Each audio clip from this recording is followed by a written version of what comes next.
Hello and welcome back to the channel. I'm not sure what I'm calling it. It's been the Bear Digest. That's what it still is. And I'm workshopping new names because, let's face it, there's more to sports than just Baylor. And so I want to do all of it. I want to be a general sports channel. I am still going to go through Baylor stuff. I'm going to have specific Baylor days. But for now, we are the Bear Digest. I'm your host, Riley Hankener. Welcome in. Today, we are going to be previewing the NFL season. We are right on the brisk of sports season again, and it feels so good to be back. I mean, this was not even that long of a sports drought. Usually we have to go the entire summer, or, in mid to late June, once the NBA season ends, that's when we have to go up until September until college football and NFL start. This year it was actually a little bit better. We had the World Cup. That was super fun. Shout out to Lamine Yamal and Spain for that amazing victory. But yeah, it was different because we had that, but this last month has still felt rough. It's felt even rougher than ones have in the past. And so I'm so excited to be back. I'm so excited to watch football again, America's sport. Come on. And so, yeah, today we are going to be previewing the NFL season. I'm going to be going through all eight divisions and basically give you my rankings 4 through 1. And then hopefully, at the end of the season, we can go back and I can react to this video and see how awfully I did because it will likely be terrible. But yeah, we're going to see. And so let's get right into it. Please forgive me. I'm learning a whole new system. And so, yeah, I'm trying to learn how to do all of this. But here we go. Let's start with the NFC North. And so this is how it'll be. The graphic will be here. This is a very nice looking graphic. Shout out to my girlfriend for making this for us. Everyone say thank you to her. Okay, fourth place, NFC North, the Packers. And so this is a team that has been in the playoffs a lot of the last couple of years. I know they're a little bit of 7 seed merchants. And so this is the year that I do think it will start to unravel for Green Bay. Jordan Love simply does not play good enough in the beginning of the season. He usually does pick it up late, but this conference, the NFC, but specifically their division, is brutal. It is one of the probably 2 or 3 most brutal divisions in the NFL. And so you're going to have to be playing at least 6 of your games against this third place team and this second place team and the team that I have in first place that I'll show you guys in just a minute. And so that's absolutely brutal. The harsh reality is the Cowboys traded Micah Parsons for a reason. You cannot spend that much on one player who is only really good at one facet of the game, which is pass rushing. And so it does suck that he's hurt. That sucks. I hope to see him back soon. But the reality of it is, so much of their cap is not playing for the first part of the season. I don't think it'll be enough. I think that their defense is going to be not good. Due to bringing in Micah Parsons, they've had to offload some defensive talent in the last year with Rashawn Gary and Kenny Clark and stuff like that. Both of them, obviously, Cowboys now. If you guys can't tell who I might or might not be a fan of. But yeah, it just feels like the edges aren't as good in Green Bay. It feels like we're not like just penciling in them into the playoffs anymore. And so we're actually starting it with one of my hotter takes. They start in fourth, third, Vikings, and I almost put the Vikings in second. You'll see who I have in second just in a second. Um, Kyler Murray will make this team better. JJ McCarthy, it is no secret what happened. That was a disastrous season for JJ McCarthy and the Vikings. And so I think Kevin O'Connell is too good of a coach to not have them back in contention. And so contending for the playoffs means that you're third in the NFC North. All 4 teams in the NFC North were knocking at playoff berths last year. And so, again, them being in third doesn't mean they might not be contending for their specific division, but they will be contending for the playoffs. I just think Kevin O'Connell is too good of a coach. That defense is too good. Jettis is good. They bring in Jawan Jennings to round out their wide receiver room with Jordan Addison. I think Jordan Mason is a more than capable running back. I just see it working out. I just don't think they are on the same level of these top 2 teams. And so let's get into it. Number 2, I have the Bears. And so the Bears have been pinged this summer as the biggest progression candidate or whatever. They won a lot of close games. It's kind of like the Broncos of the NFC. We'll get to the Broncos later. It just feels like we might take a step back with the Bears. Their schedule is going to be a lot harder. It's not that like big coming out party where everyone's not really taking you seriously. Obviously, every NFL team takes each other seriously, but now the Bears are going to be, people are going to put them on their calendar and really want to beat the Bears. And so I don't think we see a regression, but I don't think we see progression from the Bears. I think they won 11 games last year. I would say 10 this year. That would make the most sense to me, 10 or 11. And yeah, like I said, I almost had them in third. I almost had the Vikings in second. This division, it feels like you're splitting hairs, honestly. And so, first place, the Lions. Check out their schedule. It's ridiculous. Also, from a roster's perspective, top to bottom, they have an incredible roster. I know there is a little bit of questions defensively in the past couple of years. They've had a lot of injury problems. And so we'll see how that is compounded with the fact that Terrion Arnold, I believe, is no longer with the team. But yeah, I mean, just look at the roster. Aiden Hutchinson's ready to have a great year. Jared Goff is a more than capable quarterback. I don't think he's a ceiling raiser, but he is a floor raiser. Jared Goff will help your team meet expectations. And I know in the past years, maybe he hasn't, but I will jump to his defense in that the injury history with this team has been bad. I think they got it right this year. I think they will. And I think we see the Lions. I think they could be hosting a lot of playoff games come that time. And so, yeah, this is my NFC North. Let's keep this going. NFC East, my favorite division because it has my team, Cowboys, in it. And I'm sure that I can say that there is no bias that come into these rankings. The Cowboys are, definitely fairly ranked. We'll see. I try so hard to be objective and not subjective to my favorite teams, but obviously we'll see. This is one that I think everyone can agree on, the Commanders being fourth.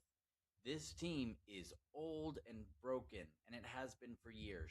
It is the it is the curse of having a lot of success early in your career that Jaden Daniels has gone through. I'm going to flip it to the NBA. Do you remember when Trae Young and the Hawks made it to the conference finals very early in Trae's career? And the Hawks were like, wait, no, this is good enough. We don't have to do anything else. We've got our core with Trae Young and John Collins. And then they never made it back, and now it's a complete mess.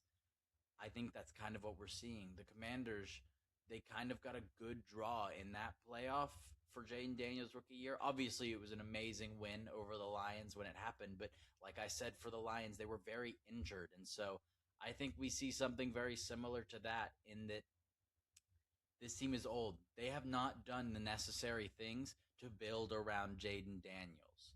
And so I hope for health for them. That's all I can say because I do not think the roster is good enough to compete. Third, the Giants. Now, the NFC East, the top three teams are very variable. I think you could see any three of them finishing first, second, or third. I will say I don't think the Eagles will finish third. I think that their floor is so high as a team. And so, I'm saying that. I think the Giants can be first, second, third. I think the Cowboys can be first, second, third. I think the Eagles can be first or second. What it comes down to with the Giants is I don't think Jackson Dart will play enough.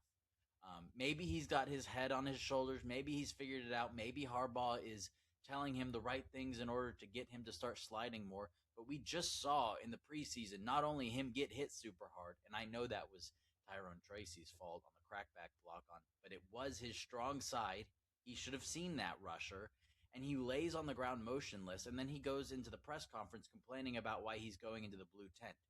You're going into the blue tent not because of some magical reason, and it's not like the blue tent monster is out to get you. You are taking too many hits, especially to the head area, and that is why. And so I don't think Jackson Dart plays enough in a competitive NFC East and in a competitive NFC. I know the schedule is preferable. I'm so excited for week 1, Giants, Cowboys. That'll be a big tell for what the season's going to look like. But yeah, here's second place. I have the Eagles, and this is where my bias definitely gets in. I'll just go ahead and show I have the Cowboys in first. That's my team. But yeah, I do think this is a toss-up. I don't think it is a ridiculously hot take to have the Cowboys in first place and the Eagles in second. The Eagles have an unbelievable roster. Their defense is very good. There's no questions defensively with the Eagles, like there is no questions offensively with the Cowboys. We know that the Eagles' defense is all-time great. We saw what they did to Mahomes a couple years ago in the Super Bowl, and it is not that different of a defense. You've definitely got the big players still there. And so what's different? I think that the Eagles' offense didn't get worse over the offseason. I think it is a net neutral. I think that Saquon, another summer, he's gotten older. Losing A.J. Brown it's tough to know what that is, if it's good or bad.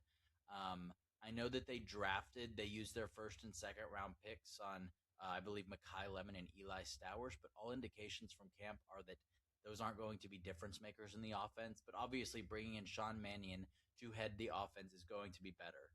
And so it all boils down to Jalen Hurts. He's got to be better. Jalen Hurts has had good moments early in his career. He obviously has had Super Bowl winning moments, but it has not been like that recently. Jalen Hurts is a little small, has the tendency to not want to throw over the middle. And so I think that teams are starting to make Jalen Hurts beat them. We saw Saquon have a really bad year last year because of off and on injuries, but mostly because the box was stacked. They were like, hey, Jalen, beat us. And he didn't.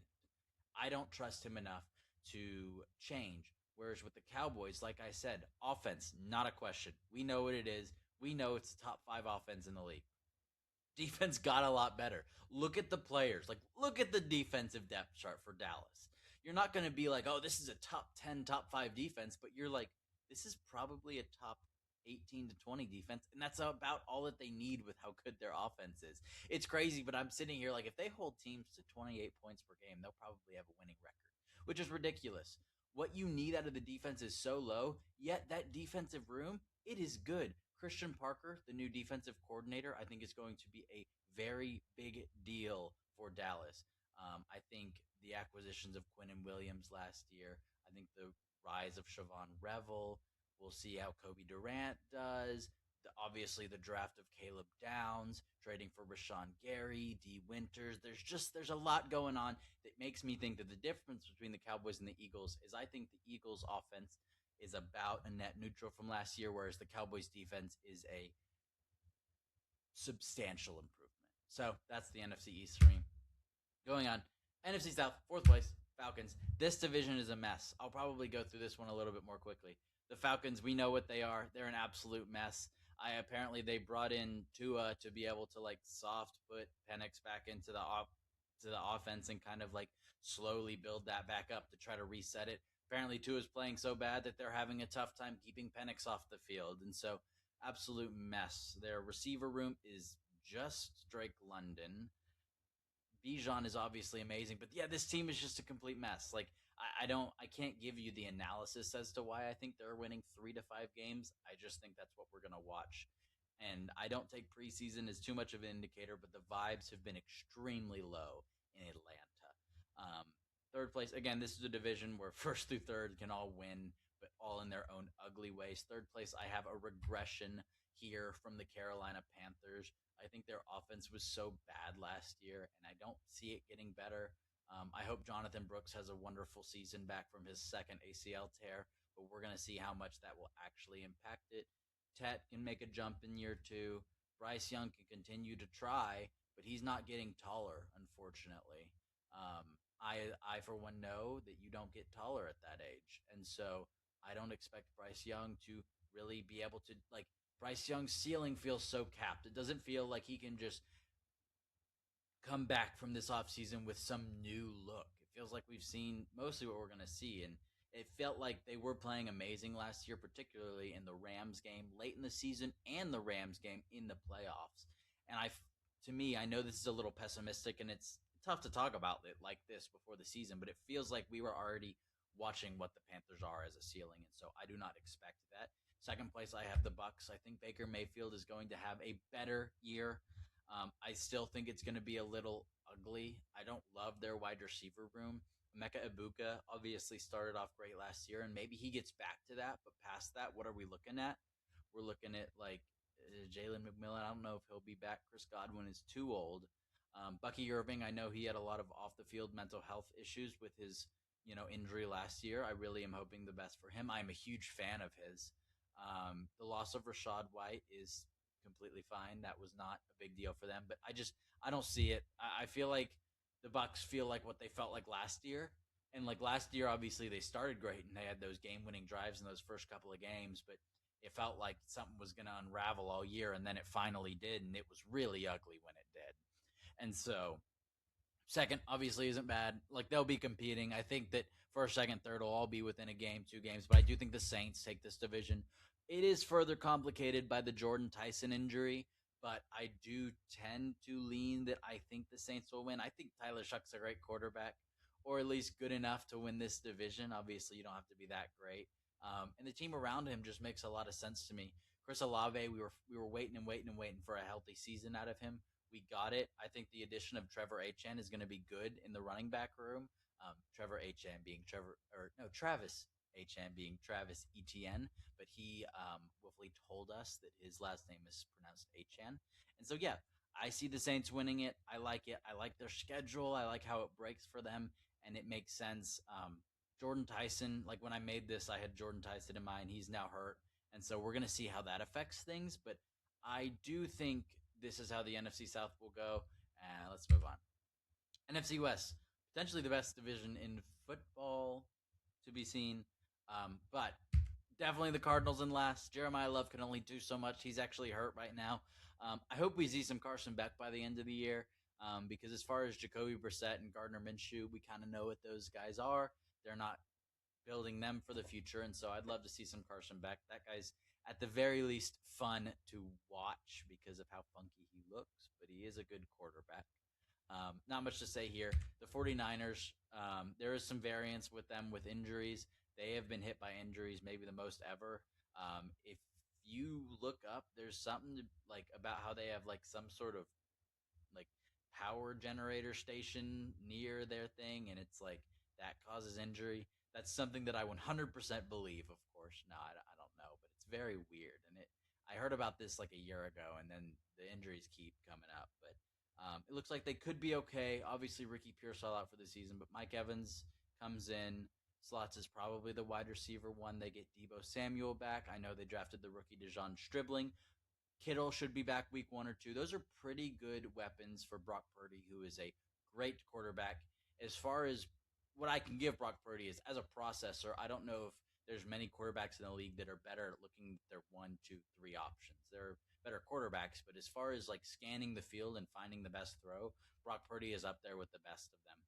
Christian McCaffrey, I do expect a little bit of a down year. We saw what happened to Saquon last year. After the year prior, he had as many touches as he did. McCaffrey now becomes what I think is that guy, but obviously he is an absolute titan, a beast of a man, and so I've been proven wrong before. I can be proven wrong again. Second place, I have the Seahawks. Maybe the least talked about Super Bowl champion in a long time.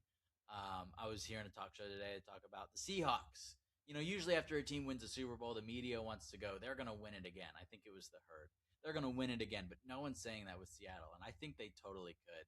If anything, it's putting a chip on their shoulder. I know they lost, I guess they lost the Super Bowl MVP in Kenneth Walker, but they replaced him with Jadarian Price, and I think that'll be pretty good. Seattle, it's well run, management, coaching, and so I think that we are going to see a great year out of Seattle, and I think that they are going to be right back in contention for the Super Bowl. And I think they're probably the second favorites in the NFC, behind who I have in first, which is the super team Rams. It's absolutely unbelievable what this Rams team is looking like, and they might even add Aaron Donald. That's terrifying. But yeah, I mean, this Rams team was I don't want to boil it down to this low, but a wacky 2-point conversion away from probably winning the Super Bowl last year.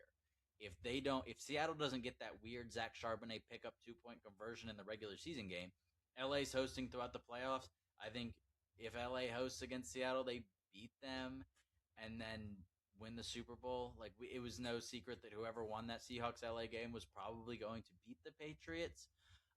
No slight to the Patriots. They were just very young and inexperienced, but I'm sure they're going to be a lot better this year in that regard. But I think that this seems ridiculous. Puka Nacua is incredible. Devontae Adams still looks really good.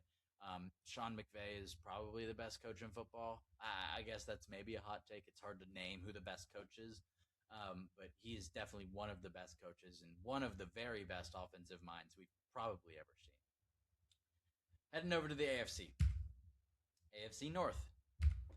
Last place, Browns. Wow, what a situation going on. Deshaun Watson making himself a complete villain to the fans after he's been quite the villain to the entire NFL in the last couple of years. What a mess. They gave up picks. They gave up so much money for Deshaun. And so they kind of have to start. I think that Shador has looked better, but the decision was already made because they are not going to be winning that many games this year. They might win 7 or 8, but not enough definitely to make them to be a serious contender to make the playoffs. And so because of that, you got to see what you have out of all of your quarterback play. And so we're at a place where you'd want to see some Deshaun Watson and some Shador Sanders throughout the year. what's the way to do that? I feel like if you start with Shador, you can't go back to Deshaun. I feel like you have to start with Deshaun so that you give the fans something to look forward to put in Shador. And so it does make sense. Like objectively, who's been better? Probably Shador, even though it's not been great. But subjectively, you want to see both, and it's easier to go Deshaun Shador rather than Shador Deshaun. That was like a tongue twister. Um, Third place, I have the Steelers. To think about how the Steelers were still kind of squeaking it to get into the playoffs last year in a year where the Bengals and the Ravens were probably at the worst that they've been in years, makes me think that regression is definitely on the cards this year for the Steelers. I think Aaron Rodgers is going to be exactly what he was last year. Refuse to throw the ball that far down the field because as soon as you pressure him, he's not taking hits. He's going to be checking down. I do think Rico Dowdle is a good addition for them, but obviously that's not a needle mover. Michael Pittman is an unbelievable receiver, but again, he's kind of a mid-level receiver to where I don't think that's going to raise the ceiling of this team that much. The defense is obviously great. They're going to play and win a lot of ugly games. I just think they are not, they're going to be on the outside looking in come playoff time. Ravens in second. This is, I guess, the Ravens, aren't they? They're like the second favorites to win the Super Bowl, and they have the highest win total over under for the Vegas props in the AFC. I can't get there. It's a new head coach, and so obviously there's some variance as to what we could see. There, you could see a very high ceiling or a low floor with this team, but Lamar is getting old. He's 30 now. He regressed last year. He's always, he's always missing time right before the playoffs. I just can't wrap my head around trusting that. I know Derrick Henry's great, but I just feel like you are taking them at their ceiling if you take the over. Like it's like that's if everything works, and I think that we won't see Derrick Henry as good as last year. Like last year was another one of those years with Derrick Henry. It's like wow, this guy can still play. Like you might get that, but you're not getting better. Um, Lamar, I mean, we'll see. We'll see. I just don't believe in it. I believe in the Bengals a lot more. Their schedule is extremely favorable. And I know we do this every year with Cincinnati. And I know I do this every year with Cincinnati. But like Joe Burrow's incredible. Jamar Chase is incredible. That connection's ridiculous. T. Higgins is the perfect complement. He's definitely the second best wide receiver two in the league. Sorry, I'm thinking before I just say that so confidently. Pickens is certainly better. Um, yeah, T. Higgins is probably the second best wide receiver two in the league.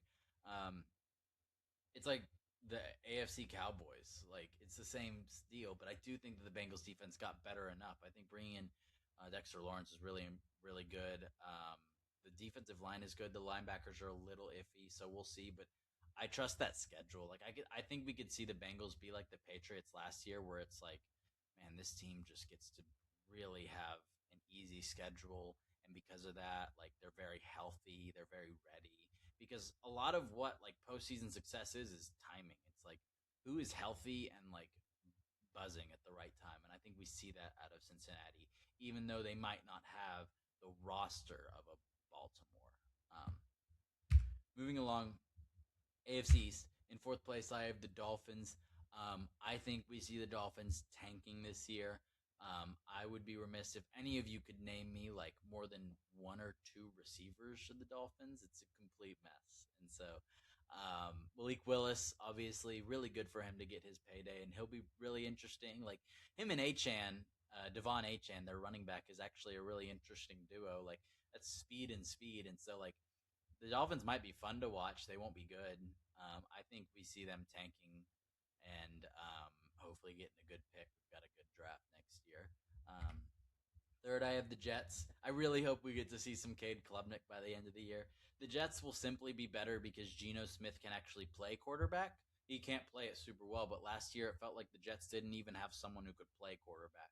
Justin Fields could not properly play quarterback, and Tyrod Taylor was hurt and looked bad, and Brady Cook was like hardly drafted. Brady Cook wasn't the quarterback at an SEC school. He wasn't going to be in the NFL. And so I think the Jets will just have quarterback play. And so, like, that means that your Brees Halls and your Garrett Wilsons and all of these guys that have felt like they've been being held back by just not having a competent offense at all will be better. I think we'll see the defense get better. Pretty insane that they hired a defensive head coach and had 0 interceptions last year. Like, that's It's like I still can't even wrap my head around that. And so I think some like progression to the mean is in store there. But obviously we'll see. I don't think they're going to be a contending playoff team. I think that the AFC East, these two lowest, will definitely boost up the other two teams' schedules, and so we'll see this. I've got the Patriots at second, and obviously the Bills at first. I went back and forth on this one, and I still am kind of just like fluid on this. Like, I think the Bills, like, like the Patriots, like are a very like smartly run team and organization historically, to where I don't think they're going to like be fighting for playoff spot as much. Like, I think they're going to be in the mindset of like, we know how to be successful. We know that we have the team to like make it to the Super Bowl, and we are expecting that the young guys like Drake May have gotten better with more experience, and so we don't need to be fighting, scratching, clawing for home field advantage. That's what I think, and I think that the Bills are, back to like prove that they're still in contention with Josh Allen. Um, but I do think like outside of the quarterbacks, the Patriots have the much better roster, and even further, I think that the difference in Drake May and Josh Allen, when Josh Allen is playing as kind of like loose as he has been playing in the postseason, is not massively huge, especially when I'm expecting a jump from Drake May. And so I think that the Bills are simply going to want it more. I think the Patriots are a better team. And I think this could be the type of situation where the Bills are always 2 or 3 games ahead of the Patriots, but we see them play later in the year and the Patriots beat them. Um, Obviously, it's all up to be seen. This is just my prediction. This is how I think it will end up. But I would be more concerned about playing the Patriots in the postseason than I would the Bills. I know the Bills do have better skill position outlook. I know DJ Moore will help. Like that like makes sense in my head. DJ Moore on the Bills. James Cook is obviously a phenomenal running back, but we'll see. Obviously, Josh Allen is superhero, Captain America, whatever, all of the superheroes. Um, but yeah, it's left to be seen. I'll be interested. Um, AFC South, fourth place, the Titans. This division is a complete mess. I just kind of rattled these off, but I mean, obviously I have my order, but this division is a complete mess. And so you've got Tennessee in fourth. I do think they'll get better. I like their coaches. Like, I like getting Saleh and Dable. It's like two guys that have kind of been kicked to the curb in the past, and so like that when that happened, it's the kind of thing that's like, yeah, I like that. Cam Ward has to be better. I mean, he was so bad last year. Like, I know that he probably had the worst like options of who to give the ball to. Like, Tony Pollard is your running back one in 2025 is rough, and your number one receiver being Calvin Ridley. I know some of us have been fooled by him in the past, but he's not good enough, and so it gets better. I know, obviously, drafting Carnell Tate, bringing over Wandale Robinson with his offensive coordinator. Um, I'm expecting them to get better, but not better enough. Like, I think we're looking at a 5, 6, 7 win team. Third place, I have the Colts. I know that a lot of people are high on them. I think it's similar with the Bears, but even in a more dramatic way of like they kind of broke out last year, and now it's like, okay, like we know what you are. I think Daniel Jones will not be as like evasive in the pocket off of his injury. I do think the loss of Michael Pittman is like pretty substantial. I know who did. Oh, they just signed a receiver. They signed Keenan Allen, and so he'll just be kind of a worse version of Michael Pittman, like that 10 to 15 yard possession receiver. But Michael Pittman made some amazing plays last year, and so I don't think we will see the spectacular effect with Keenan Allen. I think that Josh Downs could slot into a more important role, but that is yet to be seen. Alec Pierce has some weird injury stuff going on. Tyler Warren is obviously a very interesting proponent of that offense. Obviously, very good, but we'll see how good he actually is. If he can take that step and to be a top 3 tight end positionally this year, we'll see.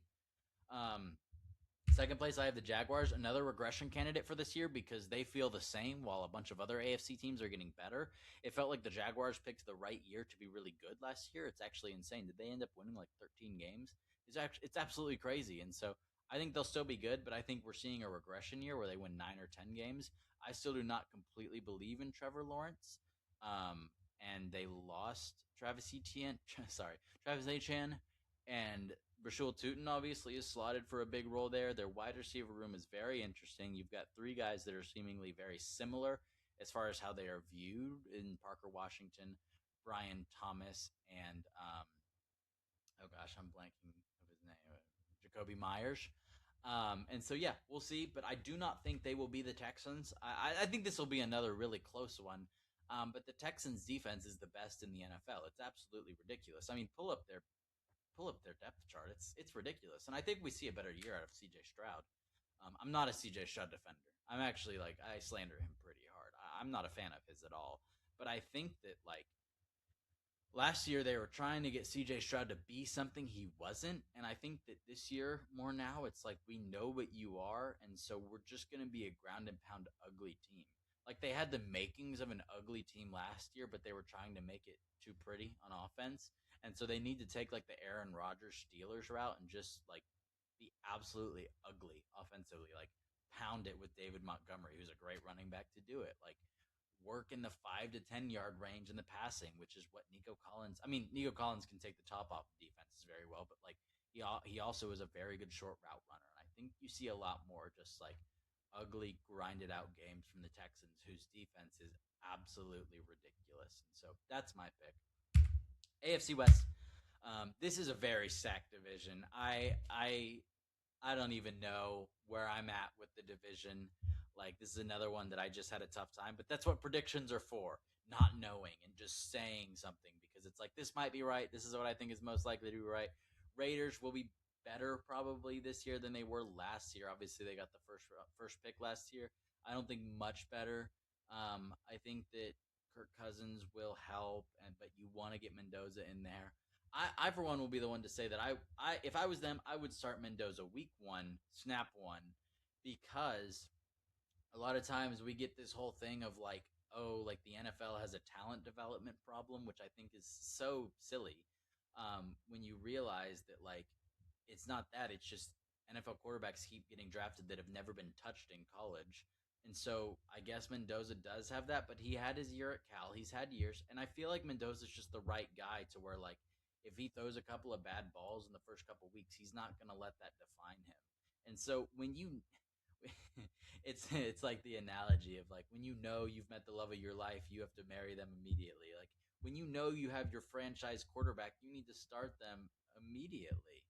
Um, I guess I don't know if that marriage analogy is. I don't know if I'm saying that right. It's like it was like from a movie or something like where it's like it's from When Harry Met Sally. When you want forever to start today, it's like I want forever to start today with Fernando Mendoza. Sorry, I know I'm going off on an absolute tangent there, but yeah, I just that doesn't make much sense to me. Like you know he's going to be your franchise quarterback. Don't you want his awkward bad balls to just start now? I don't know. That's just my opinion. But moving on, I have the Broncos in third. Schedule's absolutely brutal. Oh my goodness.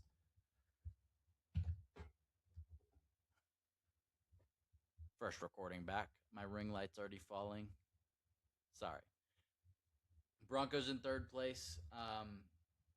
That offense was ugly last year, and even if it's a little bit better this year, that still wouldn't mean it's like great to me. And they won so many comeback and close games that there literally just has to be some sort of regression. And so the only way that I don't see the Broncos getting worse is if they like made a significant step. Because again, like if they're the same as last year, they will lose more of those close games. And I think they are the same as last year. And so they're going to lose more of those close games. And so that's why in second I have the Chiefs. It was hard for me to put the Chiefs in second. I am I'm not a Patrick Mahomes fan, but I think he's incredible. I think he's a ridiculously good quarterback, an all-time great, one of the 5 best quarterbacks that have ever played the sport, and definitely the best that I have like watched with my eyes since I've been alive. And so, as far as like when I've become a massive fan, because obviously I've watched Tom Brady. But anyways, putting the Chiefs in second feels like putting Mahomes in second, which it's not. That roster is just not good. If anything, putting the Chiefs in second means Mahomes brought them above the Broncos in my eyes. And so I think we see a better year because it'll just be a little healthier. But I think Mahomes' weapons are not great. Rasheed Rice has not looked good. Xavier Worthy, we know what he is at this point. Travis Kelsey, like he'll I don't know. Last year feels like the best he could do this year when he just, again, reminds you that he's a good tight end. But I don't feel great about them other than the fact that their defense is good. Patrick Mahomes is good. K9's a good runner. He'll get a lot of volume there.